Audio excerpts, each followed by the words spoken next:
Dans cette vidéo, je vais vous présenter comment est-ce que j'organise ma vie pour atteindre chacun de mes objectifs. Alors vous vous demandez probablement pourquoi est-ce que je suis légitime de parler de ça. Il faut savoir qu'à l'âge de 24 ans, je suis devenu millionnaire. C'est sans aucun doute l'accomplissement le plus difficile que j'ai réalisé de ma vie et c'est pour ça que je le mets en avant. Mais au-delà de ça, j'ai quand même réussi à construire une vie qui est équilibrée et qui ne s'axe pas uniquement autour de mon business ou de l'argent que je peux gagner. Il faut savoir que de base, je suis issu d'une famille moyenne. Je n'ai pas eu d'avantages particuliers. Je n'ai pas un QI supérieur à la moyenne. Je n'ai pas de don ou de talent particulier.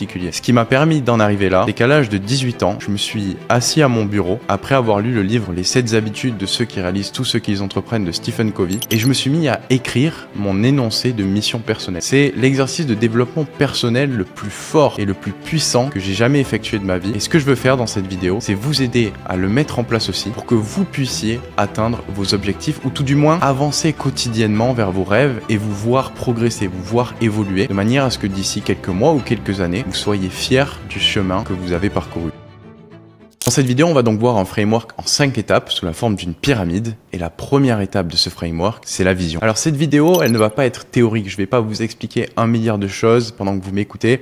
C'est le genre de vidéo chiante que personne n'aime voir. Moi, ce que je vais faire, c'est vous faire passer à l'action, faire des exercices de manière à ce qu'à la fin de cette vidéo, vous n'ayez pas seulement appris quelque chose, mais que vous ayez aussi construit un plan concret et quelque chose à mettre en place et qui vous servira concrètement. Donc dans la description, le premier lien, ce sera un workbook que je vous invite à télécharger parce qu'il vous permettra de réaliser les différents exercices que je vais vous montrer. La première partie, vous l'avez compris, c'est la vision. Alors la vision, ça veut tout et rien dire. Pour moi, avoir une vision, c'est avoir un idéal à atteindre. C'est avoir de la clarté sur la destination qu'on souhaite avoir pour notre vie. C'est important parce que ça nous permet de prioriser nos actions au quotidien, ça nous permet d'être motivé lorsqu'on fait face à des difficultés qui sont inévitables lorsqu'on cherche à atteindre de grands objectifs. Et moi, je suis absolument convaincu que ça nous permet aussi de voir ce que les autres ne peuvent pas voir. Alors si vous ne voyez pas de quoi je parle, on a un système dans le cerveau qui s'appelle le Reticular Activating System et qui nous permet de filtrer les informations essentielles des informations qu'il ne considère comme étant pas essentielles. Et lorsqu'on met en place une vision concrète, précise de l'avenir, bien notre cerveau s'en imprègne, en tout cas notre cerveau inconscient, et va nous permettre de filtrer les informations ou les personnes qui nous permettront d'avancer vers cette vision plus rapidement, de celles qui au contraire n'auront aucun impact dessus. D'ailleurs, ce système, on en a tous déjà fait l'expérience. On a tous déjà eu envie d'une voiture ou de quelque chose, et puis avant d'en avoir envie, en tout cas avant d'avoir pris conscience qu'on en avait envie, on la voyait pas plus que ça. Par contre, à partir du moment où on a véritablement voulu acheter cette chose-là, eh bien on a commencé à la voir partout. Ça peut être une montre, ça peut être une voiture, peu importe. Je suis sûr que dans votre quotidien, vous avez déjà fait face à ce Reticular Activating System et son rôle n'est plus à prouver. Alors cet exercice de visualisation, je l'ai fait à 18 ans, le 29 mai 2018 pour être précis. Vous pouvez mettre la vidéo en pause si ça vous intéresse. En tout cas, ce que vous devez savoir, c'est que la plupart des objectifs qui étaient écrits noir sur blanc sur ce papier sont devenus réalité. Ça peut paraître improbable, incroyable, surtout qu'à 18 ans, je n'avais absolument aucune idée de ce que j'allais faire de ma vie. J'étais pas forcément sûr du parcours professionnel que je voulais emprunter, mais pourtant, je me suis autorisé à rêver et aujourd'hui, j'en suis reconnaissant parce que cette vision m'a guidé et m'a porté même au travers des difficultés. Maintenant que je vous ai prouvé qu'établir une vision a transformé ma vie et que ça a le potentiel de transformer la vôtre également, on va passer dans l'action. Donc, je vais ouvrir le workbook sur mon ordinateur et je vais vous partager mon écran. Le premier exercice va vous permettre de visualiser votre vie idéale. La première étape de notre framework en 5 étapes, ça va être la vision. Et donc pour ça, je vous invite à prendre quelques minutes à vous poser avec un cahier, un stylo, recopier ces questions si nécessaire ou imprimer le workbook et répondez-y en brainstormant. L'idée, ce n'est pas d'avoir des réponses parfaites. L'idée, c'est de noter un maximum d'idées en répondant à chacune de ces questions pour petit à petit faire émerger une vision. Dans ces questions, on retrouve si le succès était garanti, qu'est-ce que vous accompliriez, qu'avez-vous accompli sur la décennie passée, quand les gens parleront de vous dans 10 ans, que voulez-vous qu'ils disent, quelle est la contribution que vous aimeriez apporter à votre entourage, à votre communauté ou au monde, et d'autres questions qui sont profondes mais qui vous permettront d'y voir plus clair sur l'avenir. Le deuxième exercice est un exercice de visualisation, cette fois-ci par aire de vie. Comme je vous l'ai dit en introduction, j'ai la chance d'avoir eu du succès sur le plan financier, mais au-delà de ça, j'ai aussi réussi à me transformer physiquement. J'ai des relations qui m'épanouissent, je prie tous les matins et j'ai une vie spirituelle aussi très épanouissante, très accomplie. Je me suis fait baptiser à l'âge de 21 ans, j'essaie de me former en continu, de lire des livres. C'est pas seulement faire de l'argent, c'est pas seulement faire de ses rêves une réalité, mais c'est aussi avoir une vision holistique qui englobe tout pour être un individu équilibré et véritablement devenir la meilleure version de soi-même. Donc pour chaque ère de vie, je vous ai pareil fait une liste de petites questions de manière à vous projeter et avoir cette notion d'équilibre d'ici à 10 ans. Alors l'équilibre, c'est la théorie. La pratique, elle est un petit peu plus compliquée, surtout quand quand on se fixe des objectifs ambitieux, parfois il faut accepter de casser cet équilibre et de laisser une aire de vie un petit peu sur le côté, en tout cas momentanément, de manière à se concentrer sur une aire de vie en particulier, faire entre guillemets les efforts et les sacrifices nécessaires, et ça de manière focus sur une seule chose pour avoir plus de résultats et derrière retrouver cette forme d'équilibre une fois qu'on a atteint les objectifs qu'on souhaite. Le troisième exercice que je vous invite à faire, c'est un travail de projection qui est un petit peu glauque, je vous l'avoue, mais qui est extrêmement efficace. L'idée, c'est de faire un travail de projection de vous au moment de votre mort. Aussi simple que ça. Pour les instructions, cet exercice vous invite à prendre un recul profond et à réfléchir à ce qui rétrospectivement vous aura vraiment rendu heureux et fier dans la vie. Prenez votre temps, respirez profondément et visualisez ce scénario de manière précise. Étape 1, la scène finale. Visualisation immersive. Fermez les yeux et imaginez-vous à un âge avancé, allongé confortablement dans un endroit paisible. Vous êtes entouré de ceux que vous aimez, des gens avec qui vous avez partagé des moments précieux. Vous ressentez un calme profond, sachant que votre vie a été riche de sens. En regardant en arrière, quel moment vous procure le plus de satisfaction? Quelles réalisations vous remplissent de fierté? Quels sont les souvenirs les plus marquants qui émergent? Qui sont les personnes que vous avez le plus impactées et de quelle manière? En deuxième étape, vous avez un bilan de vie. Quels conseils vous donneriez-vous aujourd'hui pour vous concentrer sur ce qui est réellement important? Quelles erreurs auriez-vous aimé éviter et quels apprentissages en avez-vous tiré? Si vous aviez l'opportunité de revivre votre vie, que changeriez-vous pour la rendre encore plus épanouissante? Et enfin, l'étape 3, ce sont des questions autour de votre héritage. Donc, comment voulez-vous que les gens se souviennent de vous? Quelles valeurs, quel savoir ou quel message souhaitez-vous transmettre aux générations futures? Quel projet ou œuvre avez-vous laissé derrière vous et pourquoi est-il si important à vos yeux? L'idée avec ces questions, c'est vraiment de prendre du recul sur la vie, de ne pas être uniquement dans le matérialisme, mais d'être confronté à la mort et de pouvoir, le jour où notre vie s'arrête, être pleinement fier de ce qu'on a accompli et du chemin qu'on a parcouru. Et pour ça, ça demande forcément de faire un travail d'introspection puissant, mais qui, je vous assure, en vaut la peine. Un autre exercice que j'ai fait et que j'ai pioché dans le livre que vous connaissez peut-être, La semaine de 4 heures de Tim Ferriss, c'est celui des chronorêves. Avoir, être et faire. L'idée, c'est pour chaque espace que vous avez dans le tableau, de remplir les rêves à partir de ce que vous rêveriez d'avoir, ce que vous rêveriez de faire et ce que vous rêveriez d'être dans votre vie. Donc, par exemple, avoir, c'est tout ce qui touche au matériel. Peut-être que c'est vivre dans une magnifique maison, avoir un chien, avoir une piscine. C'est peut-être dans la partie faire, partir en voyage chaque année ou faire le tour du monde, faire des expériences qui sortent du commun. Et être, c'est tout simplement ce que vous aimeriez incarner à l'avenir. L'idée, c'est que pour chacun de ces rêves, on estime un coût en euros pour avoir une idée précise de la somme d'argent qu'il faudrait pour faire de notre vie un rêve. C'est aussi simple que ça. Et l'idée, c'est à partir de ça, de calculer un revenu mensuel cible et un revenu quotidien cible. Une fois que vous avez répondu aux différentes questions, que vous avez vos notes sous les yeux, que vous avez vos différents rêves avec leur coût estimé sous vos yeux, on va pouvoir ouvrir ChatGPT, l'intelligence artificielle d'OpenAI, pour pouvoir copier-coller un prompt que je vous ai déjà fait et rédiger un énoncé de mission personnelle. Donc le prompt, c'est celui-ci. Please ignore all previous expression. I want you to only respond in French. Act as an experienced life coach who specializes in guided visualization exercise. Blablabla. Bref, le prompt est déjà tout fait. Vous avez juste à le copier-coller et en dessous à mettre vos notes les plus importantes. Évidemment, dans votre brainstorming, il n'y aura peut-être pas tout qui vous parlera profondément. L'idée, c'est que vous puissiez faire un petit travail derrière de surlignage de ce qui est le plus important et de le répertorier derrière dans ce prompt pour que ChatGPT vous fasse un énoncé de visualisation qui soit inspirant et que tous les matins vous puissiez le lire et savoir où est-ce que vous voulez aller dans la vie. Si vous êtes curieux, je vous mets à l'écran mon énoncé de vision que j'avais mis en place en 2022. Je l'avais mis à jour à partir de ma vision de 2018. Et donc, on retrouve, moi, Antoine Blanco, d'ici 10 ans, à l'âge de 32 ans, je posséderai au moins 30 000 euros de revenus passifs par mois. Ces revenus me permettront d'être libre, d'impacter la vie de ceux qui comptent et de vivre ma vie selon mes termes. Par leur intermédiaire, je marquerai positivement et durablement le monde. Je réaliserai mes rêves et je ferai plaisir à mes proches. Pour ça, je crée une ou des entreprises qui rapportent beaucoup. J'épargne et investis chaque mois de manière à avoir 700 000 euros de liquidité à 26 ans. Donc ça, j'ai la chance de l'avoir déjà dépassé à 24 ans. J'investis l'équivalent de 7 millions d'euros dans des biens immobiliers à 5,2% de rendement net en apportant 10% d'apport à la banque. Donc ça, c'était vraiment pour construire mon plan vers la liberté financière. Donc je vous laisserai lire la suite si vous êtes curieux. J'ai fait un autre exemple avec un personnage fictif, quelqu'un qui souhaite devenir libre financièrement, géographiquement et temporellement. Je me suis dit que c'était plus ou moins votre cas, d'accord, ce profil-là. Quelqu'un qui veut développer un business à plus de 5 000 euros par mois cette année et plus de 30 000 euros par mois dans 3 ans. Il veut avoir un impact positif sur le monde au travers de son business, construire une audience engagée et fidèle sur les réseaux sociaux. Il veut vivre à l'étranger, il veut avoir le temps de lire, faire du sport, etc. Il choisit de démarrer un business de coaching en ligne pour atteindre son objectif. Et donc après avoir mis le prompt prompts et ces différentes notes de brainstorming, eh bien l'intelligence artificielle m'a rédigé 7 énoncés de vision. Dans 10 ans, je suis reconnu comme un leader inspirant dans mon domaine, ayant aidé des milliers de personnes à transformer leur vie grâce à mon expertise en coaching en ligne. J'ai construit un business prospère qui génère plus de 30 000 € par mois, tout en me laissant libre de gérer mon temps, de voyager et de vivre à l'étranger.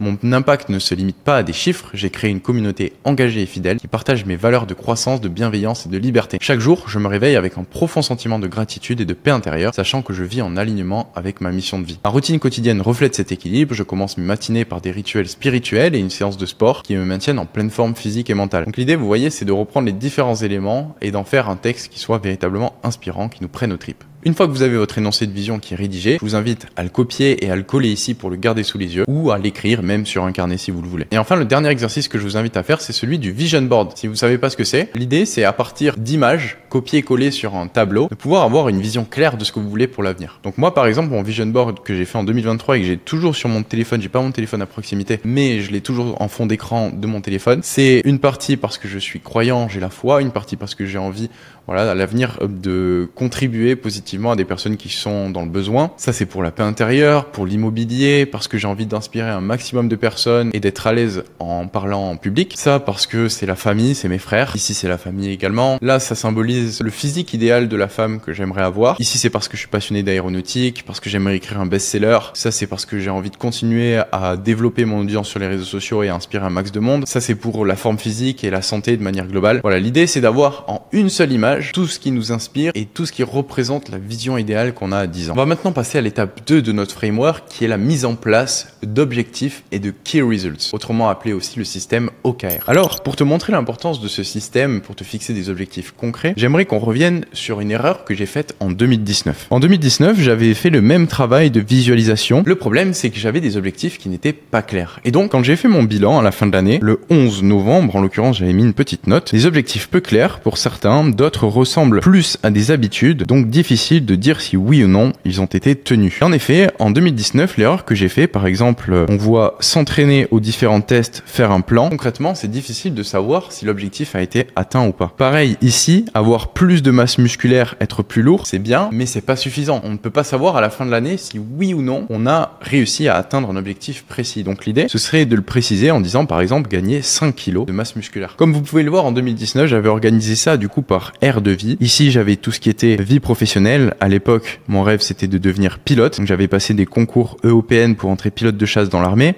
les concours pour entrer pilote chez Air France que je n'avais pas réussi. Et puis, mon plan C, c'était de rejoindre une école privée de pilotage. Au final, l'entrepreneuriat s'est occupé de mon cas, mais vous pouvez voir à quel point une vision, c'est aussi quelque chose qui évolue avec le temps et avec les échecs, les rebondissements de la vie, les opportunités aussi qui se présentent. Dans ma deuxième ère de vie, j'avais tout ce qui était objectif lié à la santé, au physique. Ici, j'avais plutôt les objectifs personnels, éducationnels. Donc, par exemple, résumer 12 livres de développement personnel, écouter régulièrement des TED, podcasts, mettre en place des habitudes et routines. Ici, c'était lié à mes relations. Et puis là, je pense que c'était aussi un petit peu lié au 3, au développement personnel. Bref, mon objectif, c'est que vous ne répétiez pas la même erreur que j'ai fait en 2019 et qu'ensemble, on puisse se fixer des objectifs précis. Et c'est pour ça que je vous introduis le système OKR. OKR, ça veut dire objectif et KR, c'est pour Key Results. Alors oui, j'écris très mal. Si vous voulez, ce système, il se décompose de la façon suivante. On va avoir à 10 ans le premier travail qu'on vient de réaliser, c'est-à-dire notre mission, notre vision. Ça peut être 10 ans ou plus, c'est pas nécessairement 10 ans. Ensuite, on va avoir des OKR à 3 ans, des OKR à 1 an, et puis des OKR à 3 mois. L'idée, c'est de garder un alignement constant entre la vision idéale qu'on a de notre vie et les objectifs qu'on se fixe sur le trimestre. Et derrière, décomposer ces objectifs qu'on a sur le trimestre en semaines, puis en jours. Pour aller plus loin, on va même le faire en secondes. Vous l'avez compris, ce qui fait que ce système de fixation d'objectifs est si efficace, c'est parce qu'on peut véritablement établir une destination. Un objectif, il est là pour nous montrer la direction à suivre. Il est là pour nous inspirer, pour nous motiver. Par contre, un Key Result, il est là pour nous présenter la destination, les coordonnées géographiques qui nous disent si oui ou non on a atteint notre objectif et si oui ou non on avance sur le chemin. Assez parlé de théorie, on va passer à la pratique et je vais vous montrer comment décomposer la vision que vous avez établie à partir de l'énoncé en OKR à 3 ans, 1 an et 3 mois. Pour ça, vous avez encore une fois juste à copier-coller ce prompt que je vous ai mis dans le workbook et à coller votre vision. Hop, c'est coller, c'est pas copier, c'est coller votre vision juste ici à la place de ce texte et à l'enregistrer dans ChatGPT. Personnellement, je l'ai fait pour notre petit avatar qu'on a construit tout à l'heure pour vous montrer la réponse de ChatGPT. Donc, pour mon objectif de carrière à 3 ans, ChatGPT m'a mis lancer et développer un business de coaching en ligne qui génère 20 000 € par mois. Résultat clé à 3 ans, réserver 100 appels de découverte qualifiés par mois, réaliser 20 ventes mensuelles d'une offre à 1 000 €, atteindre un revenu mensuel stable de 10 000 €. Donc, c'est 20 000 € de chiffre d'affaires pour 10 000 € de revenus personnels. À 1 an, ça nous donne atteindre les premières ventes et structurer les fondations du business comme objectif. On décompose ce gros objectif en petits objectifs à 1 an. Les résultats clés, c'est réserver 30 appels de découverte par mois, réaliser 5 ventes mensuelles sur une offre à 1 000 €, générer un revenu mensuel de 3 000 €. Vous voyez, à chaque fois, on a une logique entre la vision idéale qu'on a à long terme et les objectifs à 3 ans qu'on se fixe avec les key results, les objectifs à 1 an qu'on se fixe avec les key results et les objectifs du coup à 3 mois qu'on se fixe avec un key result. À 3 mois, ce serait donc lancer l'activité à obtenir les premiers clients, réserver 10 appels, réaliser 3 premières ventes, générer un revenu mensuel de 1 000 €, développer une stratégie de contenu pour attirer les premières lignes, créer et lancer un minimum viable product pour tester l'offre au prix des premiers clients. Et puis ensuite, on enchaîne sur les différentes aires de vie. Donc finance, par exemple, ce serait un objectif à 3 ans, atteindre une stabilité financière. Résultat clé, constituer une épargne de 100 000 €, investir 50 000 € de cette épargne avec un rendement de 8%, générer 4 000 € par an de revenus passifs, maintenir une marge bénéficiaire de 40% dans l'activité de coaching. Une fois que vous avez effectué ce petit travail, je vous invite à copier et coller ce lien dans votre barre de recherche pour ouvrir ce fichier Google Sheet. Je vous ai fait une petite vidéo tutoriel ici si vous avez besoin de plus de précision. Je vais vous le présenter quand même rapidement. Ici, vous avez un calendrier de votre année en cours, donc 2024, avec par plage de date, si jamais vous avez besoin de certaines périodes pour vous concentrer sur certains projets, eh bien vous pouvez le voir ici de manière macroscopique. Par exemple, partir en vacances ici, mettre en place Facebook Ads ici, etc. Les OKR à l'année. L'idée, c'est de répertorier les OKR à l'année que vous avez noté du coup sur votre fichier Google Doc et de les répertorier dans ce tableau avec les différents objectifs que vous avez. Ici, vous pouvez mettre les objectifs et par objectif, le nombre de key results que vous avez. Une fois que c'est fait, vous pouvez décomposer les objectifs de l'année en OKR pour le premier trimestre ou le trimestre dans lequel on se trouve. Ici, vous avez un tracker d'habitudes. Donc, pour chacune des habitudes qui va nous permettre d'atteindre les OKR, on va pouvoir les traquer au quotidien et voir les pourcentages évoluer avec le temps. Ici, on peut également répertorier ces objectifs par semaine et ces différentes tâches, même si pour la gestion des tâches et du temps, vous allez voir qu'on va utiliser un autre outil plus tard dans la vidéo. Donc ce Google Sheet, c'est l'équivalent de votre poste de pilotage. Il vous permet de garder un alignement entre ce que vous faites durant votre année, les objectifs que vous avez, les key results associés à chacun de ces objectifs. Mais pour passer à l'action, on a besoin d'avoir de la clarté sur les tâches qu'on doit faire et ces tâches qui nous permettront d'avancer vers nos key results. Donc c'est exactement ce qu'on va faire à partir de maintenant. On va décomposer nos OKR en projets, en tâches et en habitudes. La différence entre un projet et une habitude, un projet, c'est un début et une fin qui sont clairement définis. Par exemple, mettre en place Facebook Ads, écrire mon script de vente ou créer mon MVP. Une habitude, au contraire, c'est une action récurrente qui est répétée dans le temps et qui n'a pas vraiment de date de fin. Par exemple, écrire 20 messages de prospection par jour, poster un contenu par jour. La différence entre un projet et une habitude, c'est qu'une habitude est censée ne jamais s'arrêter, alors qu'un projet a un début et une fin clairement définis. Donc vous avez juste encore une fois à copier-coller ce prompt dans le ChatGPT, à savoir que vous avez deux options. J'ai écrit le prompt pour que ChatGPT vous décompose les OKR à 3 ans en projet et habitude, les OKR en 1 an en projet et habitude, les OKR à 3 mois en projet et habitude. L'idée, comme on l'a vu, c'est qu'il y a un alignement entre tout ça. Ce que je vous recommande de faire, c'est de mettre 80% de votre focus sur les OKR à 3 mois. Parce que c'est ceux que vous allez mettre ensuite dans votre agenda. C'est avec ces tâches-là que vous allez devoir organiser votre temps. Donc, focalisez-vous sur la première étape, sur les 3 premiers mois. N'essayez pas de voir trop loin dans l'avenir, d'aller trop dans la précision sur ce qui va se passer à 3 ans, parce que votre plan sera forcément amené à évoluer. Donc voilà la réponse de ChatGPT pour l'ère de vie carrière. Dans les objectifs à 3 mois, on a donc lancé l'activité et obtenir les premiers clients. Et les projets, c'est développer et lancer un MVP. Là, pour ce projet, il m'a détaillé les tâches avec le temps que chaque tâche me prend, identifier le problème principal que votre MVP résout, créer le contenu de base du MVP, mettre en place la plateforme, tester le MVP avec un groupe restreint d'utilisateurs, recueillir les retours et ajuster le MVP. Ce qui fait qu'on a une deadline de 30 jours pour débuter et terminer ce projet et que le temps estimé par ChatGPT est de 25 jours. Le deuxième projet, c'est développer une stratégie de contenu pour attirer les premiers leads, identifier votre audience cible, créer 10 contenus clés, planifier et automatiser les contenus, optimiser les profils sociaux pour la génération de leads. Réserver 10 appels de découverte par mois, c'est l'objectif. Les étapes, c'est mettre en place un script de prospection, organiser des campagnes de cold outreach au travers des réseaux sociaux ou des mails, suivre les prospects et automatiser les appels. Et puis, on a donc vu les différents projets. Il y en a 3 en l'occurrence sur lesquels on va se concentrer durant ce trimestre. Et il y a 2 habitudes clés à mettre en place. Donc, publier régulièrement du contenu pour attirer les prospects, publier 2 fois par semaine sur les réseaux sociaux, temps estimé 4 heures, prospection quotidienne pour générer des leads qualifiés, envoyer 20 messages de prospection par jour. Donc là, en l'occurrence, dans notre tracker d'habitude, on va pouvoir mettre les actions qu'on doit réaliser à 3 mois. Donc la première habitude, ce serait ici, hop, donc c'est pas le mois de janvier, mais imaginons, hop, publier 2 fois par semaine sur les réseaux sociaux. Vous pouvez agrandir un peu si jamais il y a besoin. Et donc, vous avez votre habitude et vous pouvez traquer si quotidiennement vous l'avez fait ou pas et vous challenger de cette manière. Pour les différents projets, vous avez 2 options. Soit vous pouvez ici mettre vos projets par case, mais ça risque de faire assez gros et assez lourd. Pareil pour les habitudes. Soit, ce que je vous invite à faire, et c'est ce que j'ai fait moi personnellement, c'est de mettre un lien vers une page Notion dans laquelle vous allez avoir plus de détails sur les projets que vous choisissez de faire ou de ne pas faire. Ça peut être une page Notion ou une page Google Doc, comme vous le souhaitez. Mais l'idée, c'est qu'avec les projets et les tâches, on ait besoin de plus de détails et au final, c'est sur ça qu'on va se concentrer. Ça, c'est la destination qu'on souhaite atteindre. Mais ce sur quoi on va se concentrer pour organiser notre temps, c'est ce qui va apparaître ici. Et donc, c'est important que vous ayez de la clarté. C'est pour ça que je vous invite à rediriger vers une page externe. Pour vous présenter un petit peu mon système à moi, les OKR de mon année, c'est développer mon business en ligne en key result, faire 1 million par mois de chiffre d'affaires, grossir une audience engagée, avoir plus de 100 000 abonnés sur YouTube, 300 000 sur Insta, etc. Augmenter mon net worth, avoir plus d'1 million liquide, devenir un très bon boxeur, être à l'aise en sparring, devenir excellent en séduction. Faut savoir que j'ai toujours été très timide avec les filles et donc c'était important pour moi de travailler sur ça. Je considère que le travail a été accompli puisque j'ai réussi à atteindre mon key result. Être plus ouvert et charismatique, améliorer mon expression orale, devenir pilote. Donc vous voyez que j'ai pas non plus trop d'objectifs ou de key results. L'idée c'est de vraiment faire le filtre, d'avoir la loi de Pareto, le 20-80 et de vous concentrer sur l'essentiel. Qu'est-ce qui pourrait faire la plus grosse différence dans votre vie là cette année? Quels sont les objectifs sur lesquels vous voulez vous focaliser? N'essayez pas de mettre plus de choses parce que plus c'est pas forcément mieux. Ça va vous demander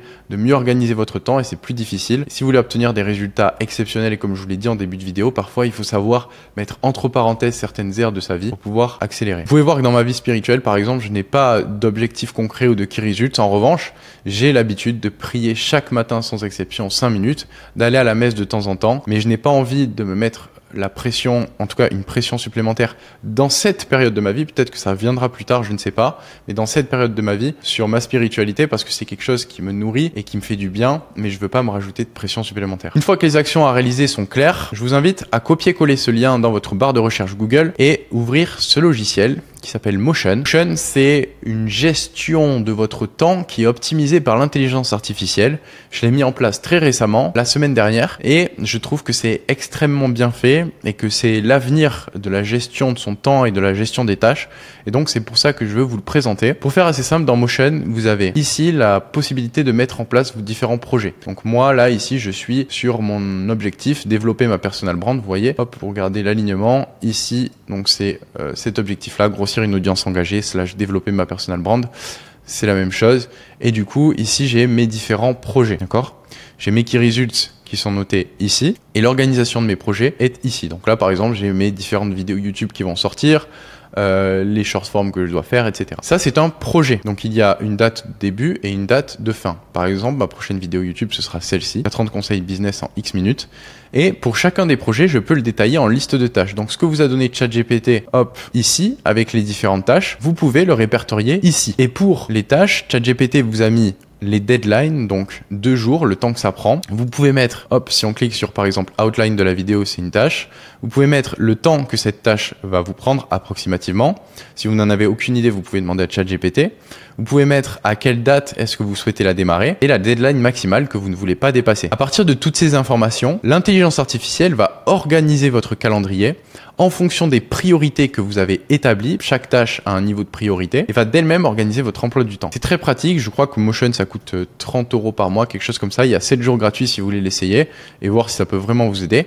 Mais dans le pire des cas, moi, ce que je faisais jusqu'à il y a quelques semaines, c'est que j'ai utilisé mon Google Agenda. Et si vous ne voulez pas dépenser d'argent, vous pouvez utiliser Google Agenda qui est totalement gratuit. C'est ce que j'utilisais encore il y a quelques mois. Et vous voyez, j'avais donc un code couleur où je mettais mes tâches. Lorsque les tâches étaient effectuées, je mettais en vert. Lorsque les tâches n'étaient pas encore finies, mais que j'avais débuté, je mettais en orange. J'avais un petit code couleur comme ça pour m'organiser. Et c'est aussi très pratique. L'idée, en fait, c'est que chacune des tâches qu'on a ici générées par ChatGPT, on puisse la caler dans notre emploi du temps. Parce que ce qui est planifié a beaucoup plus de chances d'être réalisé. Et en ayant vos tâches de la sorte dans votre emploi du temps, vous gardez un alignement continu entre votre vision à long terme et les secondes de votre journée qui s'écoulent. Et les seuls objectifs que vous devez vous fixer, c'est pas ça, mais c'est de réaliser les tâches que vous avez à faire au quotidien. Parce que les tâches, c'est comme des petits pas qui, répétés jour après jour, l'un après l'autre, nous permettent de réaliser l'ascension de cette grosse montagne qui sont les key results qu'on s'est fixés. Donc la 4e étape de notre framework en 5 étapes,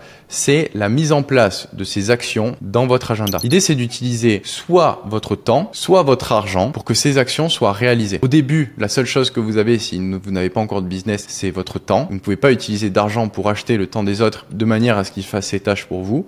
Mais dans un second temps, vous pourrez gérer au mieux vos ressources de manière à avoir plus d'effet de levier. Une des questions que vous posez sûrement, c'est très bien Antoine, c'est super, je vais avoir le sentiment d'être organisé, mais qu'est-ce qui se passe si j'arrive pas à atteindre mes deadlines ou si j'arrive pas à respecter le temps que je dois faire pour chaque tâche?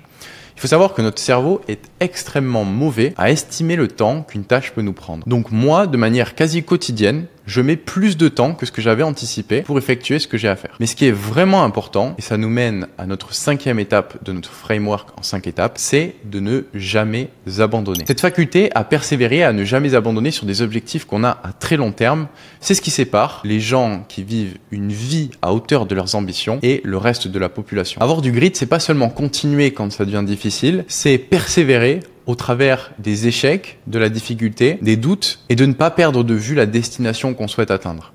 Parce que vous avez la faculté de progresser, vous avez la faculté d'avancer jour après jour. On n'est pas sûr à 100% que vous atteindrez la destination que vous êtes fixée, cette vision idéale, mais à choisir, il vaut mieux mourir sur le chemin plutôt que de rester dans la même position toute sa vie. Personnellement, j'oriente ma vie pour minimiser les regrets que j'aurai une fois que je serai sur mon lit de mort. Et je sais pertinemment au fond de moi que si je refuse d'abandonner mes rêves et mes objectifs, je ne peux pas perdre. Donc peu importe le temps que ça me prendra pour réaliser tel ou tel projet, peu importe les sacrifices ou les efforts qui seront nécessaires, je suis prêt à rester engagé et à persévérer au travers des difficultés pour avancer vers mon idéal. Et un des pièges dans lequel je suis trop fréquemment tombé et qui m'a presque fait abandonner à plusieurs reprises, c'est la différence qu'il y a entre le gap et le gain. Je suis en train de lire un livre en ce moment qui illustre très bien cette théorie, The Gap and the Gain, The High Achiever's Guide to Happiness, Confidence and Success. Et l'une des théories principales du livre, c'est qu'on peut soit être dans le gap, soit être dans le gain. Donc lorsqu'on est trop dans le gap, on se compare entre ce qu'on a déjà accompli à l'heure actuelle, là où on en est, et l'idéal qu'on a. Et le problème, c'est que ça génère beaucoup de frustration, de déception, ça réduit l'estime qu'on a pour soi-même, ça nous fait ressentir de la culpabilité et ça peut même nous mettre dans un état de dépression. C'est un petit peu paradoxal puisqu'on vient de faire un exercice où l'objectif justement c'est de se fixer un idéal. Et ce qui est très important, c'est aussi de passer du temps dans le gain, c'est-à-dire de se retourner, de mesurer le chemin qui a été parcouru depuis qu'on a démarré, parce que en faisant ce petit effort, on se rend compte qu'on a quand même bien évolué, donc on booste notre confiance en nous-mêmes, on a plus de satisfaction, on a une plus haute estime de soi, on prend plus de plaisir, on est plus optimiste par rapport à l'avenir, puisqu'on se dit si j'ai déjà réussi à parcourir ça, qu'est-ce qui m'empêcherait de continuer à avancer et à évoluer? Et donc c'est important de trouver cet équilibre entre cet idéal qu'on essaie d'atteindre, mais aussi de prendre la mesure de tout le chemin qui a été parcouru pour ne pas perdre confiance en soi, se démotiver et finir par abandonner. Pour avoir du grit, c'est essentiel de prendre le temps de se retourner sur le chemin qui a été parcouru. Voilà, cette vidéo touche à sa fin, j'espère qu'elle vous a plu. Encore une fois, vous avez le workbook sur le premier lien dans la description. Si vous avez des questions, n'hésitez pas à les poser dans les commentaires, je prendrai le temps d'y répondre. Et moi, je vous dis à la prochaine, c'était Antoine, salut.